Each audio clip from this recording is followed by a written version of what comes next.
I live and sell real estate in the town that my family's been in since before Tennessee was a state. And on my keychain that I carry around, it's got my grandmother's name on it. I made this for my grandma at 4-H camp when I was probably in about the 6th grade. And she used to sell real estate. I always make the joke that I was selling real estate, or at least riding around with her, since before I was old enough to sit in the front seat of the car. She sold real estate at this place called Cross Plains Realty. Her broker was Norma Dean.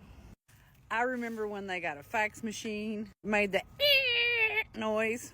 And they used to have a Polaroid camera that they would go around and make pictures, and then they had a little corkboard and they would put those pictures on the corkboard.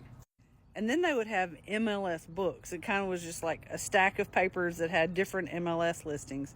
But really the way they sold real estate is because they knew everybody in hell and half of Georgia.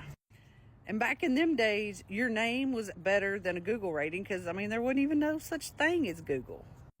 So if you had a good reputation and you knew a lot of people, then you were able to do quite a bit of business. And Norma Dean had one of the sharpest pencils I have ever seen on anybody.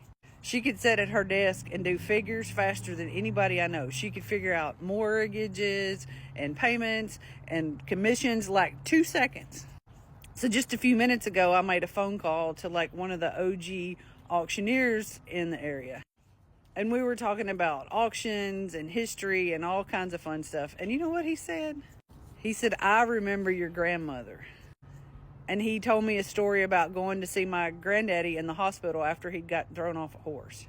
My grandma's been dead probably 11 years. My granddaddy's been dead 5 or 6 years. And still in this little community that we live in, they have a very good name.